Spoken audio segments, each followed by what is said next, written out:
guys, bersama saya lagi dalam Alright Nopo Channel. So, mengejutkan apabila dikatakan dalam media hari ini, bekas pemimpin dan juga MKT UMNO menyertai PKR di Perlis. Apa cerita sahabat-sahabat semua? Jadi ini yang menarik untuk saya kongsikan bersama dengan Anda. Dan berkaitan dengan kekalahan memalukan seorang ustazah ahli parlimen kepala batas daripada Parti PAS yang kalah saman fitnah dan diarahkan membayar 750.000 atau kalau ditambah dengan kos guamannya sebanyak 825.000 ringgit, hampir 1 juta. Apa komen pemimpin Parti Amanah di Johor? Jadi mari saya kongsikan bersama dengan Anda sahabat semua berkaitan dengan dua isu ini. Jadi untuk yang pertamanya, ini dia individu itu yang menyertai keadilan, yaitu Zahidi, menyasarkan untuk menubuhkan 400 ranting PKR di negeri Perlis. Jadi itu antara kenyataan daripada bekas pemimpin UMNO ini, yaitu bekas ahli majlis tertinggi UMNO Zahidi Zainul Abidin mengesahkan diyakini anggota PKR hampir 2 tahun selepas menyatakan hasrat berbuat demikian.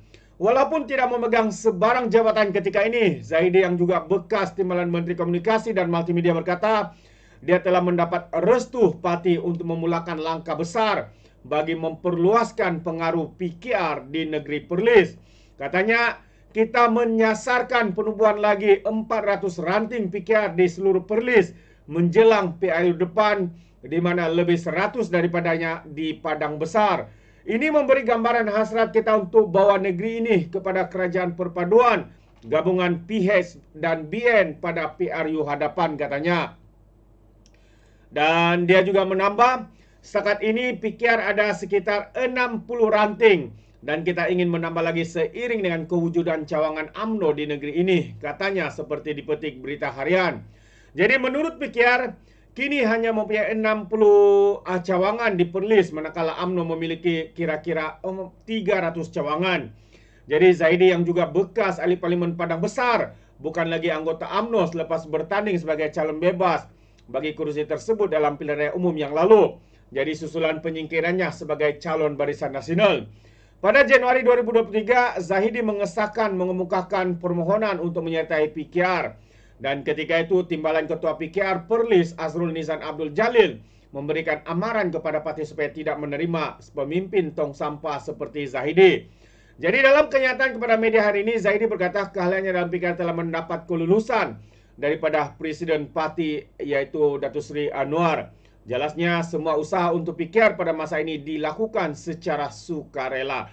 Jadi itu dia pencerahan ya daripada bekas pemimpin UMNO ini, kenapa beliau ya menyertai Parti Keadilan dan apakah rencana dan fokus beliau ya selepas beliau ya diluluskan untuk masuk dalam keadilan ini. Katanya untuk menubuhkan 400 lagi ranting ataupun cawangan yang ada di negeri Perlis ini. Itu harapan beliau. Jadi sahabat semua, apa pandangan Anda ya berkaitan dengan isu ini? Jadi Anda boleh berikan komen ya di dalam ruangan komen. Jadi berbalik kepada perkara kedua yang menarik untuk saya kongsikan, seperti mana yang Anda sahabat semua tahu bahwa Mastura, seorang ustazah daripada Parti PAS yang menfitnah, membuat hasutan, akhirnya kalah saman fitnah terhadap 3 pemimpin DAP. Jadi ini antara komen daripada pemimpin Parti Amanah Johor. Katanya lepas Mastura kalah saman, ya Amanah Johor harap ahli politik hentikan untuk menyebarkan fitnah, menghasut dan sebagainya. Jadi mari kita lihat kenyataan media beliau, yaitu pengerusi Amanah Johor Aminul Huda Hasan mengingatkan ahli politik dan golongan cendekiawan agama di negara ini supaya menjauhi fitnah. Dia berkata demikian sebagai mengulas kes membabitkan ahli parlimen kepala batas Ustazah Siti Mastura Muhammad yang diarahkan membayar 750.000 ringgit kepada veteran DAP serta 2 ahli parlimen parti itu selepas kalah dalam saman fitnah. Jadi kebijaksanaan ahli politik bukan saja terletak kepada sijil kelulusan yang tinggi saja, malah ia juga harus diukur dari segi tutur kata, sopan serta adab dan akhlak sesama manusia. Karena kita tahu sahabat semua, Ustazah Mastura ini mempunyai kelayakan akademik, ya, peringkat PhD ataupun doktor ustazah, digelar sebagai Dr. Siti Mastura, Ustazah Siti Mastura. Tetapi yang amat mendukacitakan, beliau dengan secara terang-terangan membuat satu fitnah yang akhirnya mengena batang hidung sendiri. Beliau menerima dan diarahkan oleh pihak mahkamah untuk membayar sebanyak 825.000.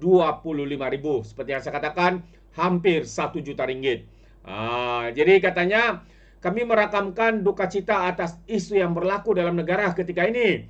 Dan seharusnya budaya memfitnah ini perlu dihentikan segera demi menjaga nama baik ahli politik maupun nama agama Islam itu sendiri, katanya dalam satu kenyataan media hari ini. Dalam keputusan yang dibuat di Mahkamah Tinggi Pulau Pinang minggu lalu, hakim mengarahkan Mastura membayar sebanyak 300 kepada Lim Kit Siang, 250.000 kepada Lim Guang Eng, dan 200 kepada Teresa Kok.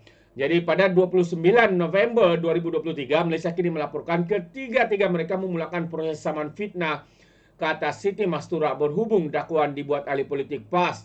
Sebelum itu, Ustazah Siti Mastura itu mendakwa Kit Siang, Guang Eng dan Kok mempunyai pertalian keluarga dengan Chempeng serta bekas Perdana Menteri Singapura Lee Kuan Yew. Lebih tepat lagi katanya mereka adalah sepupu.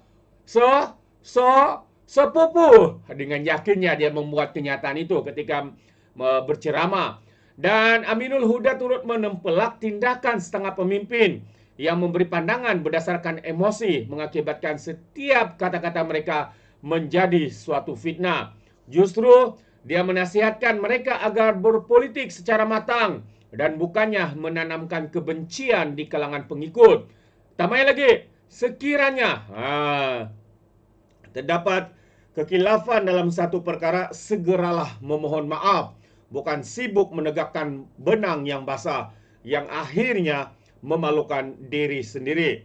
Selain itu juga, jangan timbulkan kesangsian rakyat terhadap ketelusan dan kebaikan pemimpin, khususnya wakil rakyat maupun ahli politik di negara ini.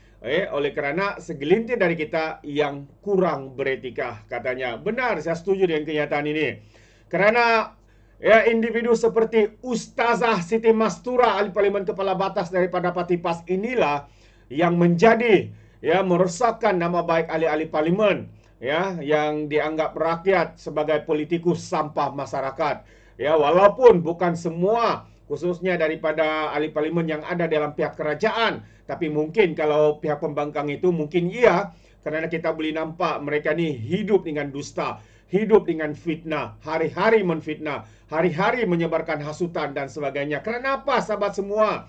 Kerana inilah yang kita panggil sebagai politikus sampah masyarakat.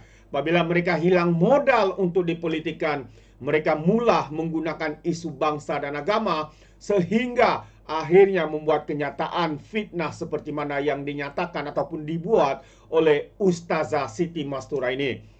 Memalukan, sahabat semua. Individu yang bergelar sebagai ustazah ini, tapi akhirnya kalah saman fitnah. Kerana apa? Kerana menfitnah, kerana menghasut, kerana menunjukkan betapa bodoh dan dangkalnya mereka, sahabat-sahabat semua. Kalau anda lihat video itu, anda pun mungkin boleh malu.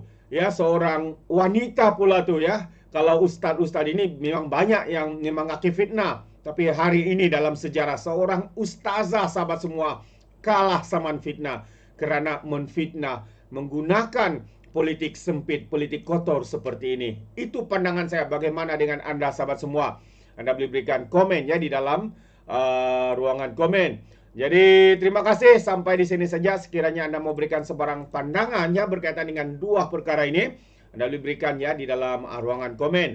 Jadi izinkan saya untuk mengundurkan diri, dan seperti biasa peribahasa mengatakan, tapapun kangkap dua ton keinginan. Dalam bahasa Melayunya, tepuk dadah, tanya selera. Sekian je daripada Alright Napa Channel. Saya kita berjumpa lagi. Bye-bye.